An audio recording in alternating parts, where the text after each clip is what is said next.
right, welcome out to the Big 2-0 lesson 20. Today, quite simply, we're going to be playing two-handed examples. So look forward to that, and here we go with the lesson. All right, back at our favorite place, the keyboard. Today with not one but two playing examples. Two examples for the price of one. Actually, they're all free, so it doesn't matter. So anyway, two-handed playing example, lesson 20, number 1 is what we're looking at first. So as usual, we're going to break it down hand by hand, right hand first, left hand second, and then we're going to put them together very slowly. And that's how you should probably approach a lot of the songs from here on out. Once you get very good at playing piano, you can probably start reading a song for the first time with both hands together. But for now, let's break it up into each separate hand. So here we have our treble clef, which we know is the right hand clef, usually anyway. And we have 4/4 time signature. You know, hopefully anyway, that we have 4 beats per measure is the most important thing. At the quarter note gets 1 beat, which I guess is also pretty important. So looking here at our first measure, we have E with 3, F with 1, 2 with G, and 5 with C. Now somebody asked me in the comments, and probably actually a couple people are wondering, what's the methodology behind coming up with these fingerings? Is it, because sometimes they seem kind of random or seem kind of strange, especially to people who are not regular piano players or just, starting out. The answer to that question is that it's both a methodology and it both comes with experience. And I just want to say clearly that there's always more than one way to skin a cat, is the saying, and that there's always more than one way to do things. Some piano teachers or piano players may come up with a little bit different fingerings than I do. And that's perfectly fine. Just remember the goal. If you remember back to the C major scale, the goal is to not run out of fingers. So if you start the C major scale with 1, 2, 3, 4, 5, you're going to run out of fingers, and crossing over after you've played your 5th finger is awfully difficult. So we use this fingering 1, 2, 3, 1, 2, 3, 4, 5. That gives us enough fingers from the beginning of the scale to the end of the scale to play the scale, really. Same thing with when I write these musical examples. I try to model the fingering as much as I can after the scale fingering. And the fingering is the same for a couple scales, but for some other scales it's not, depending on what kind of scales they are. But a lot of these songs we've been playing are in the key of C major. So a lot of the fingering is going to be consistent with the fingering we use for the C major scale, except it's going to be kind of broken up since we're not playing all of the notes right in a row. So that's why this one starts with finger 3 on E, because when we play the C major scale, 3 happens to hit with E, and the next note, F, is 1. So that's why the next note is played with finger 1. So remember, when we hit finger 3, we're going to cross under with finger 1 while we do that. So that's why it's going to be 3, 1, 2, 5. So we have enough fingers to get to that C. Anyway, the second measure is B with 4, A with 3, G with 2, and F with 1. And then the third measure is A with 3, and then D with 1. So we're going to have to stretch a little bit, but it's not too far. We can do that. Sometimes stretching is good, like that.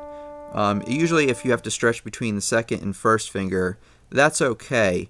What you don't want to do is you just don't want to get to the end of your 5th finger and have to cross over, because that's very, very awkward.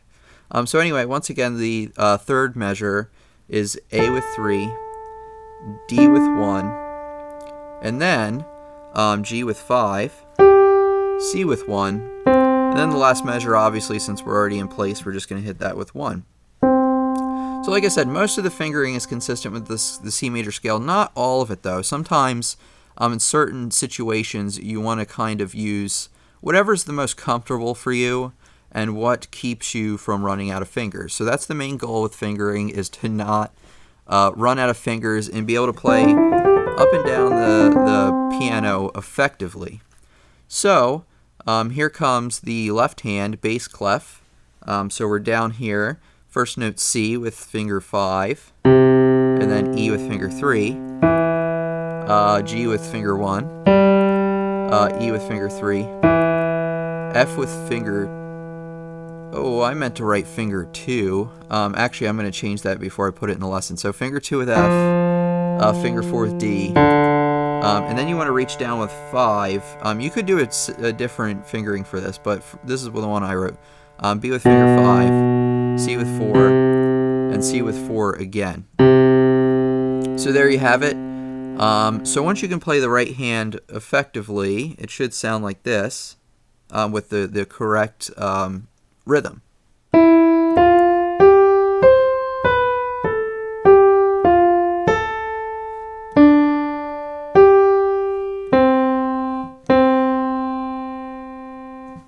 So when you can play the left hand effectively, it's going to sound like this.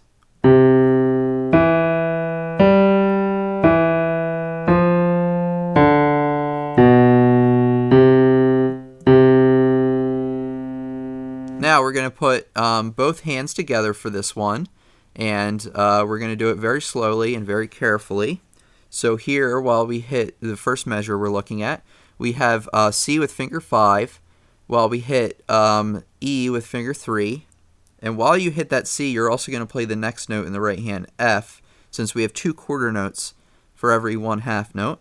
And then the second half of measure 1, you're going to hit E while you play G and C, and then the next measure, you have G with 1 left hand, with you're going to play B and A with right hand. And then you have that E with finger 3 left hand with G and F right hand.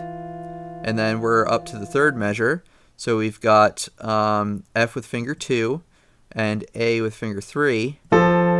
Pretty simple, since those are both half notes, they hit at the same time, and you play one note to one note. So there it is. And then we do the next one. Also the second half of measure 3. So now we've got B with left hand, G with right hand.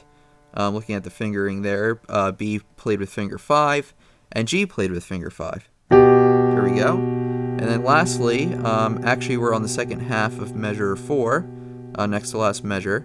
We're going to play that because we have C with finger 4 left hand, C with finger 1 right hand, and then we're going to play that again just to finish out the song. So once you can play it effectively with the correct rhythm, remember to go slow at first and then speed it up. But once you can get it to a decent speed, it should sound and look like this.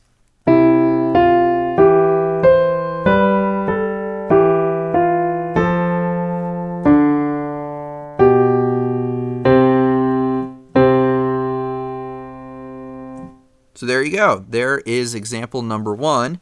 Here comes a two-handed playing example for lesson 20, number 2, is what we're looking at. So let's just take our right hand. We have another 4/4 time signature, 4 beats in each measure, of course. And here we're going to start out with C with 1, E with 2, G with 3, C with 5. So you're going to stretch a little bit here. That's okay. And then you want A with 4, G with 3, E with 2, D with 1.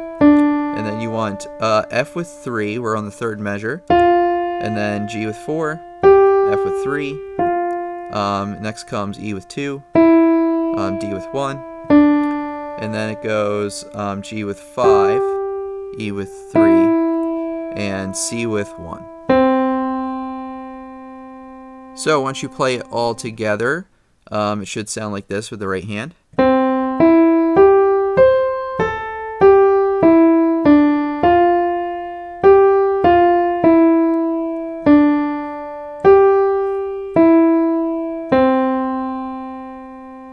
So there you have it. Next, left hand, of course. Now we're going to start with C with finger 1. Now you may be thinking, well, why the heck are we going to do that? That's kind of weird. Well, if you look at the second note, we have the second note G there, first measure, is going to be played with finger 4. So we need to start this with finger 1 so we have enough room to move down with finger 4. So here we go. First measure left hand, C with 1, G with 4, F with 5, G with 4, A with 3, B with 2, C with 1, D with 2, B with 4, C with 3, sorry, and then the last measure is going to be C with 3 again, since we're already over 3. So there you have it, and then once you get it together, we want to play it very slow at first.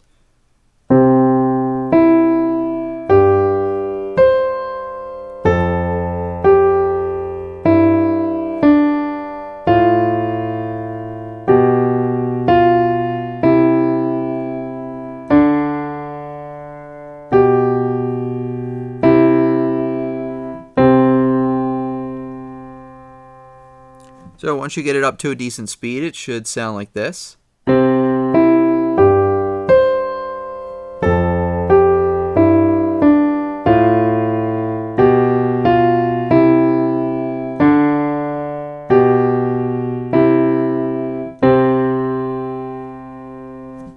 There we go. So there you have it. Those are the two we did today. I will post these up to the wiki so you can print them out and work on them on your own. As always, leave me any comments or questions. I'll get to as many as I can. They're starting to get a lot of questions, but that's okay. And I'll try to address them, like the fingering question I had earlier. But anyway, that wraps up Lesson 20, and I'll see you for the outro. All right, that concludes Lesson 20. We played two-handed examples using both of our hands, and we'll continue to work on some of those as we move forward. Next time, Lesson 21, we're talking about playing, not flats, I almost said flats, rests, sorry. We're going to be talking about different kinds of rests, quarter rests, half rests, and whole rests, and I'll show you how to play those. So anyway, thanks for listening. Remember to like, subscribe, comment, whatever you want to do, and I'll see you next time. Thanks.